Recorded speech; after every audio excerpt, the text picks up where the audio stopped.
Last ক্লাসে বা last ভিডিওতে আমরা আবর্ত গতিবিজ্ঞান সম্পর্কে একটা আলোচনা করেছিলাম।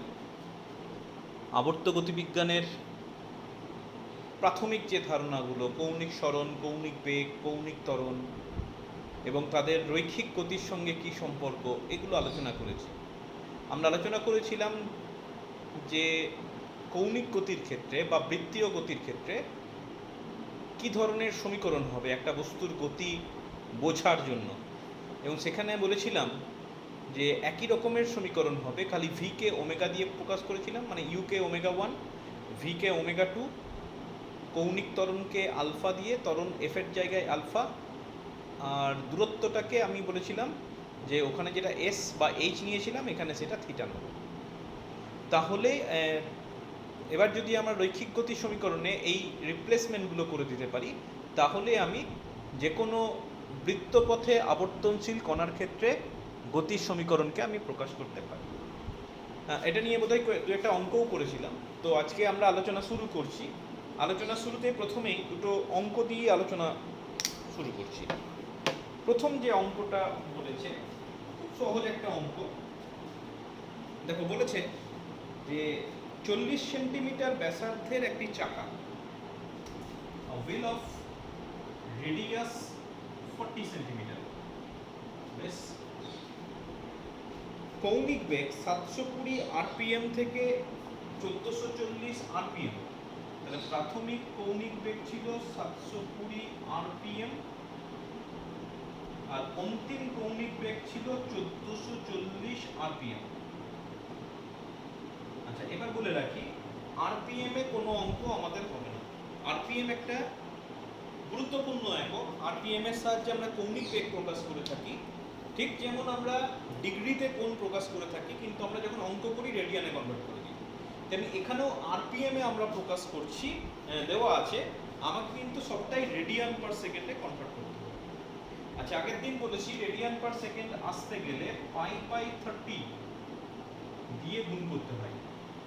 তাহলে π/30 দিয়ে গুণ করলে সরাসরি রেডিয়ান পার সেকেন্ডে কনভার্ট হয়ে গেল। তাহলে এটা পড়ে থাকছে 24 পাই রেডিয়ান পার সেকেন্ড। একই রকম ভাবে এটাকে আমি বলতে পারি 1440 ইন্টু π/30, এটা হয়ে যাবে আরপিএম থেকে রেডিয়ান পার সেকেন্ড। এটা হয়ে যাবে 24 দুগুণে 48, 48 পাই রেডিয়ান। এই চেষ্টা হতে 1 মিনিট সময় লাগবে। তাহলে t ইকুয়াল টু হয়ে গেল 1 মিনিট, আর মিনিটে অঙ্ক হয় না, সব কিছু সেকেন্ডে করতে হয়। দেখো কি বলেছে, 40 সেন্টিমিটার ব্যাসার্ধ বিশিষ্ট চাকার কৌণিক বেগ 720 আরপিএম থেকে 1440 আরপিএম হতে 1 মিনিট সময় লাগলো। The time taken to change the angular velocity from 720 rpm to 1440 rpm is 1 minute for a wheel. প্রশ্ন দিয়েছে কণাটির বলেনি, চাকাটির, এটা মনে করো চাকা, একদম প্রান্তে অবস্থিত কোনো একটা কণার কৌণিক ত্বরণ কত হবে আর রৈখিক ত্বরণ কত হবে, এই দুটো হচ্ছে প্রশ্ন। ঠিক আছে, বেশ। তো বলে রাখি, আগেও আলোচনা করেছি, যখন এরকম আবর্তনশীল কণার ক্ষেত্রে কৌণিক বেগ বা কৌণিক ত্বরণ বের করতে দেবে, তখন কিন্তু মনে রাখবে এটা কিন্তু চেঞ্জ হয় না, কৌণিক রাশিগুলো চেঞ্জ, এখানে বলছি কৌণিক রাশিগুলো চেঞ্জ হয় না। তো এখানে তোমার কিন্তু কৌণিক বেগের পরিবর্তন দিয়েছে, চাকাটা অ্যাজ এ হোল ঘুরছে, তাহলে সেক্ষেত্রে সেইরকমভাবেই আমাকে জিনিসটাকে করতে হবে। দেখো কি কি দেওয়া আছে, ওমেগা 1 দেওয়া আছে, ওমেগা 2 দেওয়া আছে, টি দেওয়া আছে, আর দেওয়া আছে। তো প্রথমতই আমি যেটা করতে পারি যে omega 2 equal to omega 1 plus alpha t, v equal to u plus f t, এই সমীকরণটা লাগালাম।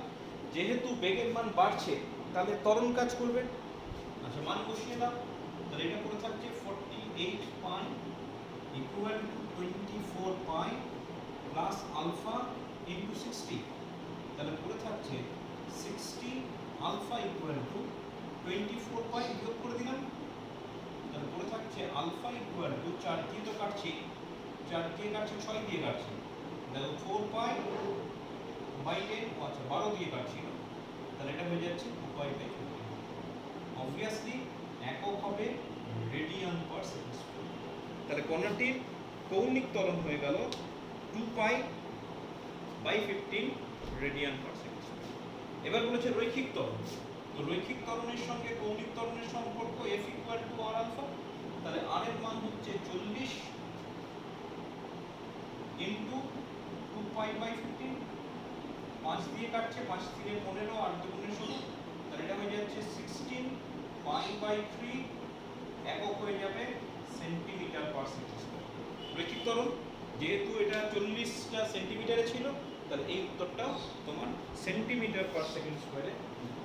দেখো কত সিম্পল অঙ্ক, শুধুমাত্র ফর্মুলায় আমি প্যারামিটারগুলো বসিয়ে দিলাম। সব প্যারামিটার দেওয়া আছে, আমি জাস্ট মানগুলো বসালাম, মানগুলো বসাতেই আমার উত্তর চলে এলো। নেক্সট প্রবলেমে চলে যাই। নেক্সট প্রবলেম বলছে যে 1500 আরপিএম কৌণিক বেগে আবর্তনশীল একটি বৈদ্যুতিক পাখার, ইলেকট্রিক ফ্যান, যে ফ্যানগুলো বাড়িতে ঘুরে, বলছে 1500 আরপিএম বেগে ঘুরছে কোনো একটা পাখা। তাহলে প্রাথমিক বেগ দেওয়া আছে। তাহলে আমাকে যেটা প্রাথমিকভাবে দেওয়া আছে, যেটা বৈদ্যুতিক পাখা সেটা 1500 আরপিএম বেগে ঘুরছে। তাহলে প্রথমেই আমার যেটা কাজ, আরপিএম কে রেডিয়ান পার সেকেন্ডে কনভার্ট করতেই হবে। তাহলে রেডিয়ান পার সেকেন্ড করে দিলাম, একটা শূন্য কাটলো, তাহলে এটা পড়ে থাকছে 50 পাই রেডিয়ান পার সেকেন্ড। হয়ে গেল প্রাথমিক কৌণিক বেগ। আচ্ছা, এরপর বলেছে পাখার সুইচ অফ করলে, আমি জাস্ট পাখাটার সুইচটাকে অফ করে দিলাম। সুইচ অফ করলে কি হবে, পাখাটার কৌণিক বেগ ধীরে ধীরে কমতে থাকবে এবং একটা সময় পর পাখাটা থেমে যাবে। প্রশ্ন দিয়েছে 150 পাক আবর্তনের পর থেমে গেল। মনে করো যখন তুমি সুইচ অফ করলে তারপর থেকে 1 2 3 4 করে 150 পাক আবর্তন করলো, তারপর থেমে গেল। তাহলে থেমে গেল মানে কি, কৌণিক বেগ 0 হয়ে গেল। ঠিক আছে। আচ্ছা, প্রশ্ন দিয়েছে কত সময় লাগবে। You have to find out time, কত সময় পর ফ্যানটা থামবে। গতিজাড্যের জন্য পাখাটা বেশ খানিকক্ষণ ঘুরবে। আচ্ছা, কতবার আবর্তন করেছে, 150 পাক। আচ্ছা, 150 পাক আবর্তন করেছে, এটা সম্পর্কে আমাকে কি ইনফরমেশন দিয়েছে? ইনফরমেশন যেটা দিয়েছে যে আমরা জানি একবার ঘুরলে 2π, তাহলে দুবার ঘুরলে 2 × 2π, তিনবার ঘুরলে 3 × 2π। তাহলে আমি বলতে পারি এখানে থিটা হয়ে যাচ্ছে 150 × 2π সমান 300π। ঠিক আছে। কতবার আবর্তন করছে সেটা আমাকে কি দেবে, থিটা দেবে, কৌণিক সরণ দেবে। একবার ঘুরলে কৌণিক সরণ হয় 2π, আগের দিন আলোচনা হয়েছে। তাহলে 150 বার ঘুরলে 300 π। তাহলে যাবতীয় তথ্য তোমার দিয়ে দিয়েছে, ওমেগা 1 দিয়েছে, ওমেগা 2 দিয়েছে, থিটা দিয়েছে, তোমাকে নির্ণয় করতে হবে কি। আচ্ছা, আরেকটা ব্যাপার এখানে গুরুত্বপূর্ণ, যেখানে কণাটা কিন্তু মন্দন, রিটার্ডেশন, অ্যাক্সিলারেশনের ব্যাপার নেই। তাহলে আমার ইকুয়েশন হওয়া উচিত যে আমি ধরে নিলাম নির্ণেয় সময় হচ্ছে t। তাহলে omega 2 equal to omega 1 minus alpha into t. Minus কেন হলো, কারণ রিটার্ডেশন, ঘুরতে ঘুরতে বেগটা কমছে, থেমে যাচ্ছে। আচ্ছা, ওমেগা 2টা 0, তাহলে পড়ে থাকছে alpha t equal to omega 1। তাহলে আমার পড়ে থাকছে t equal to omega 1 by alpha. ঠিক আছে। ওমেগা 1 এর মান দেওয়া আছে কিন্তু আলফা দেওয়া নেই। তাহলে you will have to find out alpha first, আলফাটা নির্ণয় করতে। আচ্ছা, আলফা কোথা থেকে পাবো? দেখো, ওমেগা 1 দেওয়া আছে, ওমেগা 2 দেওয়া আছে, থিটা দেওয়া আছে, মানে ইউ দেওয়া আছে, ভি দেওয়া আছে, এস দেওয়া আছে। তোমাকে এফ এর মান বার করতে হবে, মানে v square equal to u square minus 2fs। তাহলে ওই ফর্মুলা যদি আমি অ্যাপ্লাই করি, omega 2 square omega 1 square 2 alpha theta, this is 0। তাহলে alpha equal to omega 1 square by 2 theta. তাহলে ওমেগা 1 স্কয়ার, ওমেগা 1 স্কয়ার মানে হচ্ছে 50 পাই ইনটু 50 পাই। নিচে পড়ে থাকছে 2 ইনটু থিটা মানে 300 পাই। তাহলে 50 পাই আর এটা কেটে দাও, 6 পড়ে থাকবে। আচ্ছা, 2 2 4, বেশ খানিকটা কাটাকাটি যাবে, 2 দিয়েই কাটি। তাহলে 25 থাকছে 25/6 অবভিয়াসলি রেডিয়ান পার সেকেন্ড। তাহলে এখান থেকে আমি আলফার মান বের করব। তো আলফার মান তো আমার লাগবে না, আমার লাগবে টি। তাহলে আবার তুমি 1 নম্বর সমীকরণে ফিরে যাও, যে 1 নম্বর সমীকরণে আলফার মান বসিয়ে পাই, বা 1 নম্বর সমীকরণ হচ্ছে, তাহলে কি পাচ্ছি ওমেগা 1 50 পাই, আলফার মান কত 25/6, ঠিক আছে। তাহলে পড়ে থাকছে 25 পাই 50 পাই 2 দিয়ে কাটা যাবে, তাহলে এটা পড়ে থাকছে 2 × 6, তার মানে 12। দেখো রিজনেবল একটা অ্যান্সার আমি পেলাম যে 12 সেকেন্ড পর পাখাটি থেমে যাবে। মোটামুটি সেরকমই সময় লাগে। এরা তোমাদের বাড়ি যদি ইলেকট্রিক ফ্যানটাকে যদি অফ করা হয়, বেশ খানিকক্ষণ পাখাটা ঘুরতে থাকে, ঘোরার পর থেমে যায়। যেহেতু প্রাথমিক আরপিএম অনেক বেশি ছিল, সেই জন্য পাখাটা বেশ খানিকক্ষণ প্রায় 12 সেকেন্ড ধরে ঘুরবে। মোটামুটি একটা ধারণা পাওয়া গেল। এরপর একটু থিওরিটিক্যাল পার্ট করতে হবে। আমরা আলোচনা করব সমবৃত্তীয় গতি, ইউনিফর্ম সার্কুলার মোশন। সমবৃত্তীয় গতি কাকে বলে? কখন একটা বস্তুর গতিকে আমি সমবৃত্তীয় গতি বলবো? তো ধরে নাও একটা বস্তু বৃত্তাকার পথে ঘুরছে। যদি বৃত্তাকার পথে এমন ভাবে ঘুরে যাতে at each and every point গতিপথের প্রতি বিন্দুতে কণাটির দ্রুতি যদি কনস্ট্যান্ট হয়, তাহলে সেক্ষেত্রে কণাটির গতি আমি বলবো সমদ্রুতিতে গতি। বোঝা গেল?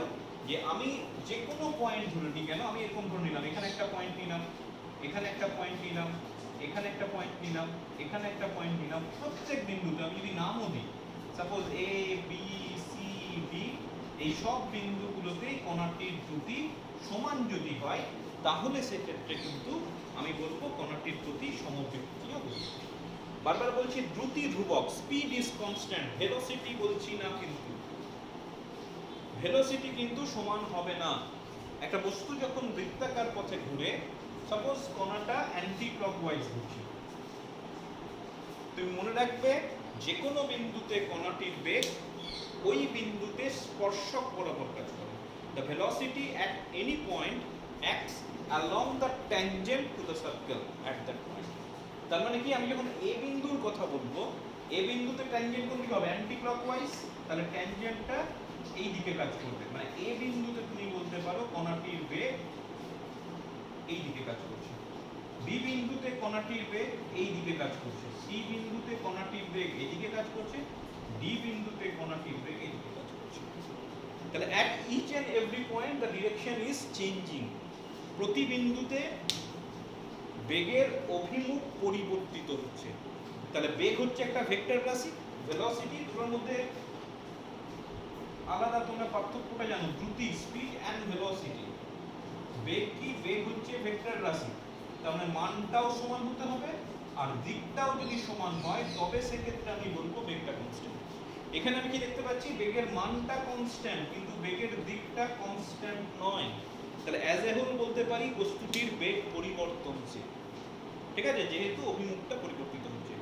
বেগের মানটা অপরিবর্তিত থাকে, মানে আমি বলতে পারি এই বিন্দুতে দ্রুতি ভি, এই বিন্দুতেও দ্রুতি ভি, এই বিন্দুতেও দ্রুতি ভি, এই বিন্দুতেও দ্রুতি V, but the direction is continuously changing. সুতরাং আমি বলবো কণাটির দ্রুতি স্থির, কিন্তু বেগ পরিবর্তনশীল। এবং যদি দ্রুতিটা স্থির থাকে তাহলেই কিন্তু আমি বলতে পারবো কণাটির গতি সমবৃত্তীয় গতি।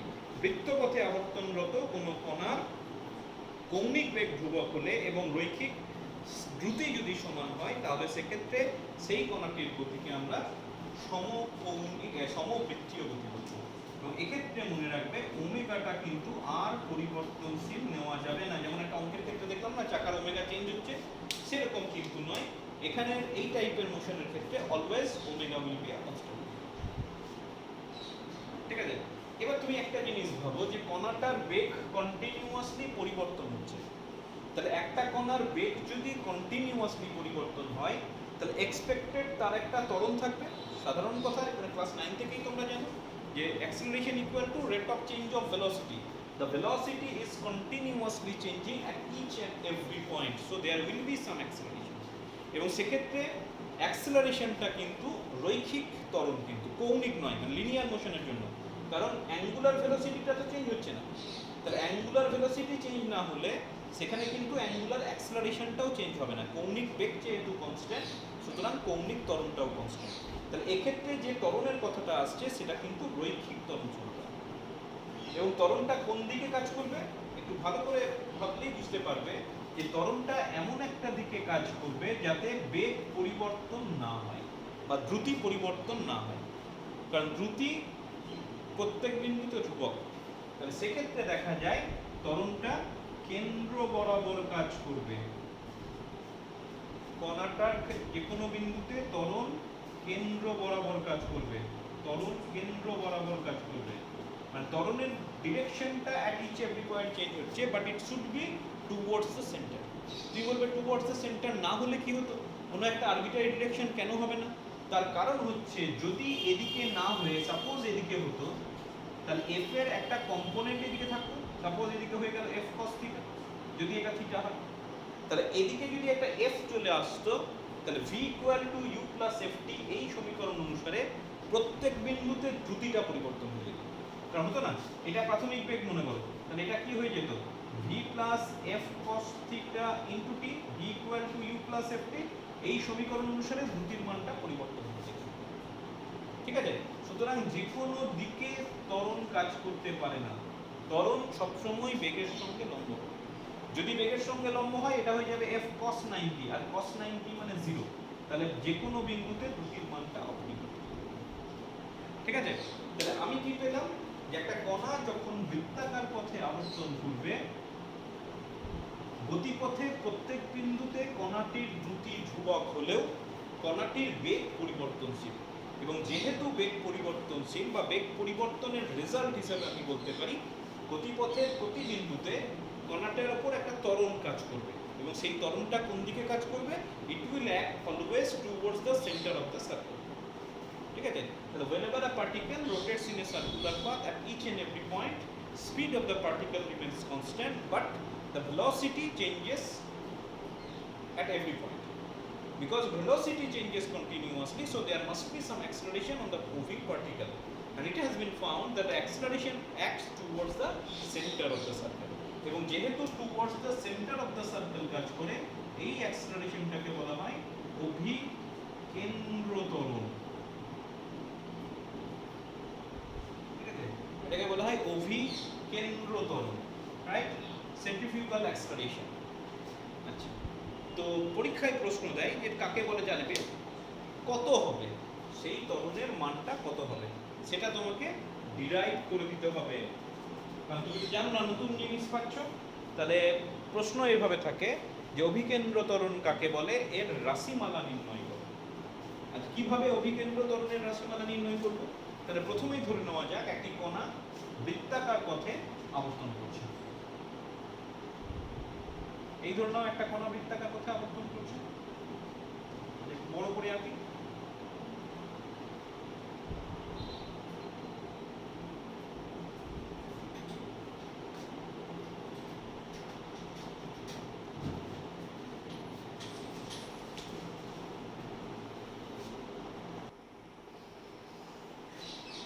একটা কণা বৃত্তাকার পথে আবর্তন করছে। সাপোজ কণাটির প্রাথমিক অবস্থান হচ্ছে এ বিন্দু। এ বিন্দুতে কণাটির দ্রুতি এপি বরাবর ক্রিয়াশীল। ওই বিন্দুতে স্পর্শক বলেছিলাম। The particle is rotating in anti-clockwise direction. After a certain interval of time, after a certain time, it reaches the point B. B বিন্দুতে পৌঁছাচ্ছে এবং B বিন্দুতে কণাটির দ্রুতি BQ বরাবর ক্রিয়াশীল। আমি এখানে বের করতে চাইছি কণাটার উপর কত ত্বরণ কাজ করবে। আমি বুঝে গেছি it will act towards the center, কিন্তু সেই ত্বরণের মান কত? ত্বরণ মানে কি? বেগ পরিবর্তন বাই সময়। তাহলে আমি বলতে পারি বি বিন্দুতে বেগ মাইনাস এ বিন্দুতে বেগ divided by time, that will give us centripetal acceleration, right? আমি এখানে তাহলে বেগ পরিবর্তনটা কত হবে সেটা জানতে চাইছি। আচ্ছা, বেগ পরিবর্তন করতে গিয়ে আমি দেখছি যে এখানে কিন্তু তোমার বেগের মানটা সেম হলো, ডিরেকশনটা আলাদা। তাহলে বেগ পরিবর্তন আমি কিভাবে নির্ণয় করব? আমি কি করব? উপাংশে বিভাজন করব, সেটাই সব থেকে সোজা হবে। আরো অনেক পদ্ধতিতে করা যায়, কিন্তু উপাংশ বিভাজনটাই সব থেকে সহজ পদ্ধতি। কিভাবে করছি দেখো, এ বিন্দুতে বেগটা টুয়ার্ডস দ্য ওয়াই অ্যাক্সিস বা বলতে পারো লম্ব দিক বরাবর কাজ করছে। আচ্ছা, বি বিন্দুতে যে বেগটা আছে আমি কি করলাম, দুটো উপাংশে ভেঙে দিলাম। একটা হচ্ছে লম্ব দিক বরাবর আর একটা আনুভূমিক দিক বরাবর।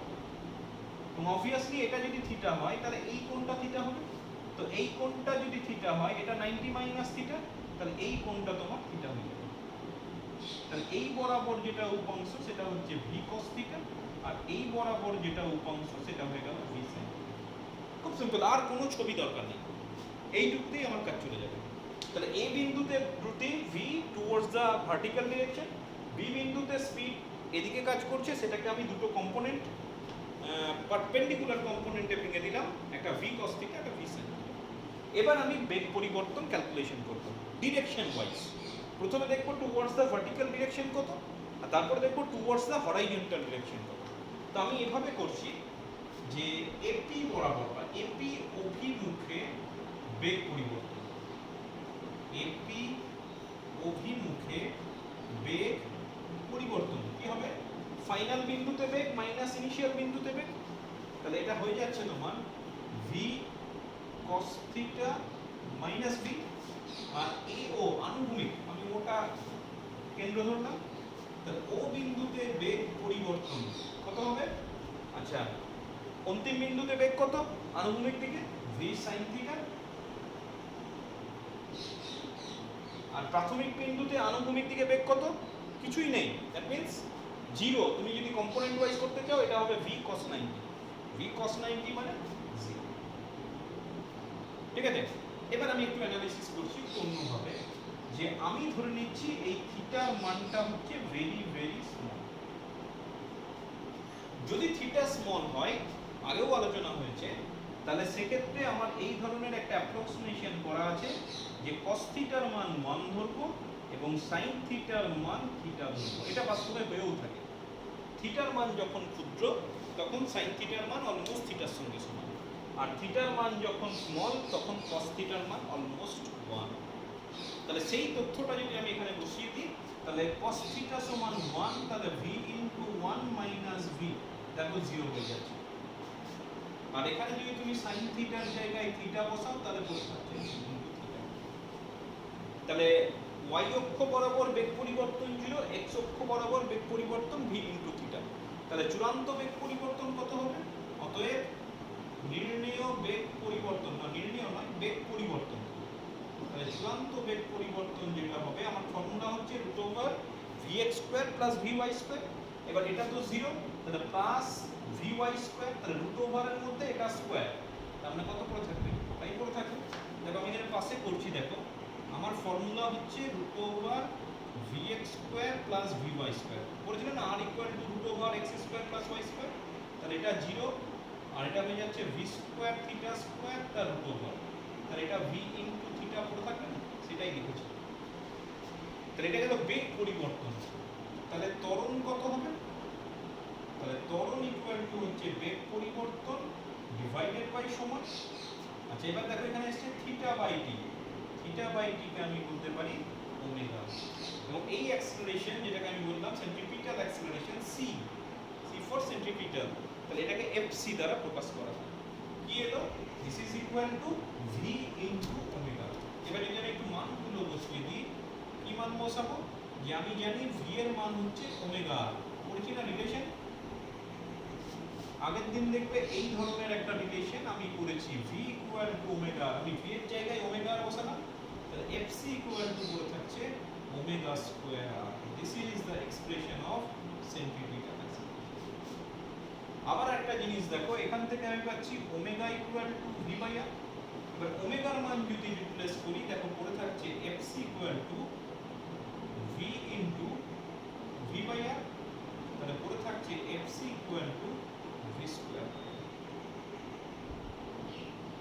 তাহলে এই দুটোই হচ্ছে অভিকেন্দ্র ত্বরণের রাশি। পরীক্ষায় কিন্তু খুব আসে, find out an expression of centripetal acceleration, এবং এটা তোমার আরো দু একটা পদ্ধতিতে নির্ণয় করা যায়, তবে আমার মনে হয় এটাই হচ্ছে সবথেকে সহজ পদ্ধতি। কিছুই না, যে কোনো একটা বিন্দুর বেগকে দুটো উপাংশে ভেঙে দিলাম, বেগ পরিবর্তন নির্ণয় করলাম, বেগ পরিবর্তন বাই সময় করলাম, আমি অ্যাক্সেলারেশন পেয়ে গেলাম। আচ্ছা, এবার একটা জিনিস তুমি ভেবে দেখো যে আমি একটা জিনিস সিদ্ধান্ত পেলাম যে whenever a particle rotates in a circular path its acceleration always acts towards the center. ত্বরণ সর্বদা বৃত্তের কেন্দ্র অভিমুখে কাজ করে। তাহলে ত্বরণ যদি কেন্দ্র অভিমুখে কাজ করে, can you expect that the force will also act towards the center? তাই না? আমরা তো নিউটনের সূত্র থেকেই জানি যে F equal to ma, তাহলে অ্যাক্সেলারেশন যেদিকে কাজ করবে অ্যাপ্লাইড ফোর্সটাও সেদিকে কাজ করবে। অ্যাক্সেলারেশন কোন দিকে কাজ করছে? Towards the centre of the circle. তাহলে এক্সপেক্টেড এখানে towards the centre of the circle একটা ফোর্সও কাজ করবে, এবং একই রকম নাম থেকে বলতে পারি এই ফোর্সটাকে বলা হয় অভিকেন্দ্র বল। তাহলে অভিকেন্দ্র বল কি? যখনই একটা বস্তু বৃত্ত বরাবর বৃত্তের চারদিকে বা একটা কেন্দ্র বিন্দুকে কেন্দ্র করে বৃত্তপথে আবর্তন করে, তখন তার গতিপথের প্রতি বিন্দুতে বৃত্তের কেন্দ্র বরাবর একটা বল কাজ করে। সেই ফোর্সটাকে বলা হচ্ছে অভিকেন্দ্র বল। whenever a particle rotates in a circular path at each and every point a force acts on the particle towards the center and that force is known as centrifugal force. ঠিক আছে? এবং তার ফোর্স কত হবে সেটা capital FC যদি দাও, formula অনুসারে m * fc হওয়া উচিত। তাহলে সেক্ষেত্রে আমার ফর্মুলা হয়ে যাচ্ছে mv²/r, অথবা তুমি বলতে পারো m omega square. These are the expression of centrifugal force. ঠিক আছে? তাহলে অভিকেন্দ্র বল সম্পর্কে আমাদের আইডিয়া কমপ্লিট হলো। আমরা জানলাম ওই কথাটাই বারবার বলছি যে whenever a particle rotates in a circular path at each and every point a force acts towards the center of the circle. বৃত্তপথে আবর্তন করলে বৃত্তের গতিপথের প্রত্যেক বিন্দুতে কেন্দ্র বরাবর একটা বল কাজ করে, এবং সেই বলটাকে আমরা বলবো অভিকেন্দ্র বল। ঠিক আছে? আচ্ছা, এরপর আরেকটা ফোর্স নিয়ে আমি আলোচনা করছি, যেটাকে বলা হয় অপকেন্দ্র বল। সেন্ট্রিফুগাল আর সেন্ট্রিফিটাল দুটো, এটাকে বলা হয় অপকেন্দ্র। অপকেন্দ্র মানে হচ্ছে কেন্দ্র থেকে বাইরের দিকে। এটা আবার কিরকম বল? দেখো, আমি একটা গল্পের মতো করে বলি। মনে করো তিনজন বন্ধু A B C, কি হয়েছে? তারা একটা বেড়াতে গেছে, মেলাতে গেছে, মেলাতে নাগরদোলা আছে। জিনিসটা ভালো করে বুঝে নেবে। তো এর মধ্যে ওই নাগরদোলা দেখে সাপোজ বি এর ইচ্ছা করলো যে আমি নাগরদোলায় চাপবো, তো বললো চল নাগরদোলায় চাপা যাক। এ বললো ঠিক আছে চল আমি চাপবো, কোনো অসুবিধা নেই। সি সাপোজ হয়েই থাকে যে একজন না একজন বন্ধু খুব ভীতু হয়, তো সাপোজ সি খুব ভীতু, সে বললো না না আমার খুব ভয় লাগে, তোরা দুজন চাপ, আমি দাঁড়িয়ে আছি, আই উইল অবজার্ভ। ঠিক আছে? তো ঠিক আছে, তো ঠিক হলো শেষ পর্যন্ত। এ আর বি কোনোভাবেই সিকে ম্যানেজ করতে পারলো না, সি রাজি হলো না। সি কি হলো? নাগরদোলায় চাপলো না, সে কোথাও একটা বাইরে দাঁড়িয়ে থাকলো, বলে তোরা যা ঘুরে আয় 10 মিনিট তো চেপে আয়। C remains outside. আর এ আর বি নাগরদোলার সেই বড় হয় না, ছোট ছোট করে থাকে। তো আমি সাপোজ ধরে নিলাম, একদম এইখানটাতেই ধরি যে এ আর বি নাগরদোলায় চেপে বসে। তো এও বসে আছে আর বিও বসে আছে।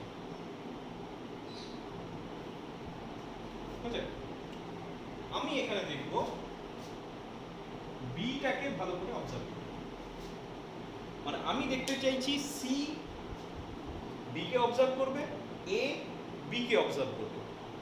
একটু ভালো করে ভেবে দেখো যে কি ঘটনা ঘটছে। যখন নাগরদোলাটা চলতে শুরু করবে, নাগরদোলাটা যখন চলতে শুরু করবে, সি কি দেখবে? সি দেখবে বি ইজ রোটেটিং, নতুন কিছু নয়। সি দেখবে বি বৃত্তাকার পথে আবর্তন করছে। তাহলে what will be your conclusion? যে নিশ্চয়ই বি এর উপর কেন্দ্র বরাবর একটা অভিকেন্দ্র বল কাজ করছে। There must be some centripetal force acting on B, তাই তো? তাহলে সি কি অবজার্ভ করবে? সি অবজার্ভ করবে যে বি এর উপর একটা অভিকেন্দ্র বল কাজ করছে। এ কি অবজার্ভ করবে? এর সাপেক্ষে কিন্তু বি স্থির, ওই যে একটা খাঁচার মধ্যে থাকে না নাগরদোলাতে, দুজন পাশাপাশি বসে আছে, তাহলে এ থেকে কি বি সরে যাচ্ছে? তা তো নয়, এর সাপেক্ষে বি কিন্তু অ্যাট রেস্ট। তাহলে আমাকে ভেবে বলো বি এর ওপর সেন্ট্রিফিউগাল ফোর্স কাজ করছে না করছে না? আশা করছি সমস্যাটা বোঝা গেল। আবার বলছি, তিনজন বন্ধু মেলাতে বেড়াতে গেছে, যেখানে নাগরদোলা এসছে, সি ভীতু নাগরদোলায় চাপলো না, এ আর বি নাগরদোলায় চেপেছে, এ আর বি পাশাপাশি বসে আছে, সি বাইরে থেকে অবজার্ভ করছে।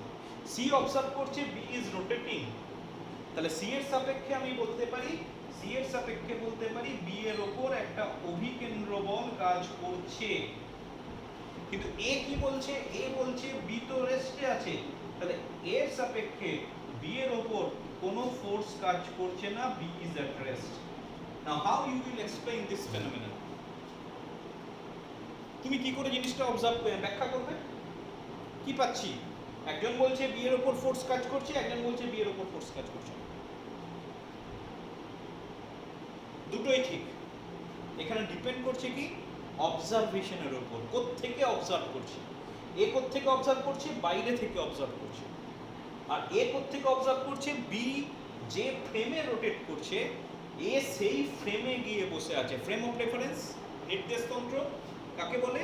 যে আমরা কোনো একটা ঘটনাকে ব্যাখ্যা করার জন্য একটা নির্দিষ্ট অক্ষর তন্ত্র ধরে নিই, মানে সেট অফ অ্যাক্সিস আমরা ধরে নিই, সেই সেট অফ অ্যাক্সিসকে আমরা বলি নির্দেশতন্ত্র। মানে এক্স অক্ষ, ওয়াই অক্ষ, জেড অক্ষ, এই সাপেক্ষে আমরা কোনো একটা ঘটনাকে ব্যাখ্যা করে থাকি, সেটাকে বলা হচ্ছে নির্দেশতন্ত্র। এবং সেই নির্দেশতন্ত্র দুই ধরনের হয়। একটাকে বলা হয় ইনার্সিয়াল, জড়ত্বীয় নির্দেশতন্ত্র, আর একটাকে বলা হয় অজড়ত্বীয় নির্দেশতন্ত্র। ক্লাস 9-10 পড়েছো এগুলো, জড়ত্বীয় নির্দেশতন্ত্র আর অজড়ত্বীয় নির্দেশতন্ত্র, ইনার্সিয়াল ফ্রেম অফ রেফারেন্স আর non inertial frame of reference. Inertial frame of reference কাকে বলে? if a frame of reference is either at rest or moving with uniform velocity, যদি একটা নির্দেশতন্ত্র স্থির অবস্থায় থাকে অথবা একটা নির্দিষ্ট বেগে গতিশীল, দেখো এই স্থির অবস্থায় ছিল, তাহলে এ সি কিন্তু ছিল জড়ত্বীয় নির্দেশতন্ত্র। ঠিক আছে? যদি একটা নির্দেশতন্ত্র স্থির অবস্থায় থাকে অথবা সমবেগে গতিশীল হয়, সমবেগ মানে it must not have any acceleration or it must not be acted by some force, এর উপর কোনো ফোর্স থাকবে না, তাহলে সেই নির্দেশতন্ত্রকে বলি জড়ত্বীয় নির্দেশতন্ত্র। এক্ষেত্রে সি কিন্তু ইনার্সিয়াল ফ্রেম অফ রেফারেন্স আছে। আর যদি কোনো ফ্রেম অফ রেফারেন্স এরকম হয়, it is moving with some acceleration, তাহলে সেক্ষেত্রে সেই ফ্রেম অফ রেফারেন্সকে আমরা বলবো অজড়ত্বীয় নির্দেশতন্ত্র, যেটা এখানে এ বির ক্ষেত্রে হয়েছে, এর ক্ষেত্রে হয়েছে, বি তো অবজার্ভ করছি, তাহলে এ কিন্তু এক্ষেত্রে অজড়ত্বীয় নির্দেশতন্ত্রে আছে। বা এখানে বলা হবে at the same, it is A is at the same frame of reference as that of B, মানে একটা বস্তু যদি এমন ভাবে আরেকটা বস্তুকে অবজার্ভ করে যাতে তারা সেম ফ্রেম অফ রেফারেন্সে আছে, অথবা বলা যায় যে এখানে দর্শক যদি বস্তুর সঙ্গে একই বেগে আবর্তন করে, তাহলে সেক্ষেত্রে কি ঘটনা ঘটে? সে কিন্তু অভিকেন্দ্র বলটাকে অনুভব করতে পারে না। এবার অনুভব করতে পারে না তো বলা যাবে না, তখন জিনিসটাকে ব্যাখ্যা করার জন্য আমি বলতে পারি এর সাপেক্ষে নিশ্চয়ই বি এর ওপর এফসির সমমানের বল কাজ করে, এটা ধরে নেওয়া হয়। ঠিক আছে? কি ধরে নেওয়া হয়? যে যেদিকে অভিকেন্দ্র বল কাজ করছে তার সমমানের বল বি এর ওপর নিশ্চয়ই বিপরীত দিকে কাজ করছে, যাতে এই দুটো পরস্পরকে ব্যালেন্স করে দিচ্ছে এবং বস্তুটা রেস্টে আছে বলে ভেবে দিতে পারছে। এই যে বল আমি কল্পনা করে নিলাম, সেই বলটাকে বলা হচ্ছে অপকেন্দ্র বল। It will always act away from the centre of the circle. জিনিসটা বুঝতে পেরেছি? তাহলে অপকেন্দ্র বল কখন কাজ করবে? অপকেন্দ্র বল তখনই কাজ করবে বা তখনই ফিল করা যাবে যদি দর্শক বস্তুর সঙ্গে একই ফ্রেম অফ রেফারেন্সে রোটেট করে, তবেই সেক্ষেত্রে অপকেন্দ্র বলের অস্তিত্ব পাওয়া যায়, আদারওয়াইজ অপকেন্দ্র বলের অস্তিত্ব পাওয়া যায় না। এবং তুমি মনে রাখবে এটা কিন্তু একটা অলিক বল, fictitious force. You will have to consider this type of force, অথবা তোমাকে এই ধরনের একটা ফোর্স চিন্তা ভাবনার মধ্যে আনতে হয়। কখন? whenever you are in same frame of reference as that of the object which is rotating round the circle. বোঝা গেছে? সেই জন্য এটাকে অলিক বল বলা হয়। পরীক্ষায় প্রশ্ন থাকে অপকেন্দ্র বল কাকে বলে, একে অলিক বল বলে কেন, why it is called fictitious force. তখন তোমাকে বলতে হবে এটা কিন্তু কোনোভাবেই ক্রিয়া প্রতিক্রিয়া জনিত বল নয়। আমরা জানি যে কোনো ফোর্স সিঙ্গেল ফোর্স এই পৃথিবীতে হয় না, সব বলই কিন্তু মোস্টলি ক্রিয়া প্রতিক্রিয়া জনিত। Newton's third law of motion, যে ক্রিয়া থাকবে তার একটা প্রতিক্রিয়া থাকবে। এখানে কিন্তু ক্রিয়া প্রতিক্রিয়ার কোনো ব্যাপার নেই, শুধুমাত্র স্থির স্থির নয় অজড়ত্বীয় নির্দেশতন্ত্রে এই বলটা অনুভব করা হয়, স্থির নির্দেশতন্ত্রে এর কোনো অস্তিত্ব নেই। কারণ এই দুটো পয়েন্টের রেসপেক্টে আমি বলতে পারি এটা বাস্তব বল নয়, ঠিক আছে, এটা হচ্ছে অলিক বল। তাহলে এই গেল তোমার অপকেন্দ্র বল। অপকেন্দ্র বলকে অলিক বল বলা হয় কেন, এবং অপকেন্দ্র বলের রাশিমালা কত হবে বা মান কত হবে, সেম অ্যাজ দ্যাট অফ অভিকেন্দ্র বল। কারণ সমমানের বল হতে হবে, তাহলে তো বস্তুটার উপর সাম্যাবস্থা আসবে না। তাহলে পরীক্ষায় অঙ্কের স্বার্থে বলছি, যদি অভিকেন্দ্র বল বের করতে বলে তাও mv স্কয়ার বাই আর বা m ওমেগা স্কয়ার আর, আর যদি অপকেন্দ্র বল বের করতে বলে তাহলেও mv স্কয়ার বাই আর অথবা m ওমেগা স্কয়ার আর।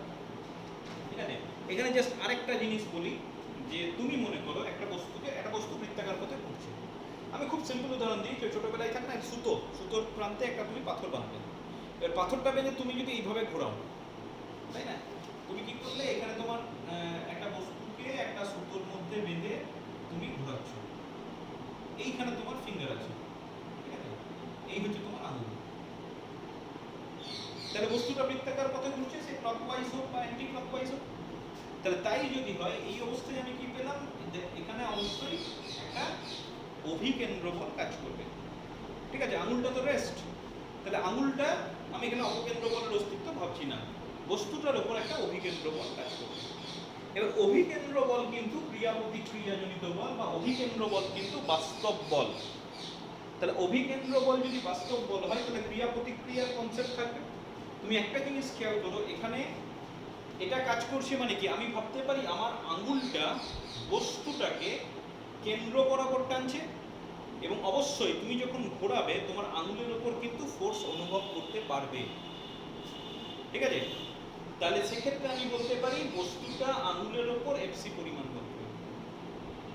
তাহলে এটা যদি অ্যাকশন হয়, তাহলে বস্তু আঙুলের উপর যদি ফোর্স অ্যাপ্লাই করে, এক্সপেক্টেড আঙুলও কিন্তু বস্তুর উপর সমপরিমাণ বল প্রয়োগ করবে। এবং এক্ষেত্রে এই বলটাকে কিন্তু অপকেন্দ্র বল বলছি না, এটাকে বলছি অপকেন্দ্র প্রতিক্রিয়া। এটা কি হিসেবে এলো, এটা কিন্তু অভিকেন্দ্র বলের প্রতিক্রিয়া স্বরূপ এলো। অপকেন্দ্র প্রতিক্রিয়া আর অপকেন্দ্র বল সেম নয়, দুটো আলাদা। পরীক্ষায় পার্থক্যই চাই, যে অপকেন্দ্র প্রতিক্রিয়া আর অপকেন্দ্র বলের মধ্যে পার্থক্য। অপকেন্দ্র প্রতিক্রিয়া কি জন্য আসছে, অভিকেন্দ্র বলের প্রতিক্রিয়া স্বরূপ আসছে, এবং এটা কিন্তু স্থির নির্দেশতন্ত্রেই আসবে। তাহলে আমি কি পেলাম, একটা বস্তু যখন বৃত্তাকার পথে ঘুরে, সেই বস্তুটা ঘূর্ণন বিন্দুর উপর বা ঘূর্ণাক্ষ অভিমুখে একটা অভিকেন্দ্র বল কাজ করে। তাহলে আমি বলতে পারি বস্তু ঘূর্ণাক্ষের উপর, সবসময় তো আঙুল দিয়ে বলতে পারো না, তুমি বলবে ঘূর্ণাক্ষ, বস্তু ঘূর্ণাক্ষের উপর অভিকেন্দ্র বল প্রয়োগ করে।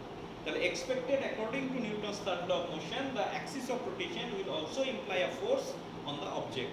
ঘূর্ণাক্ষ বস্তুর উপর একটা সমপরিমাণ প্রতিক্রিয়া বল প্রয়োগ করবে, and that প্রতিক্রিয়া বল is known as অপকেন্দ্র প্রতিক্রিয়া।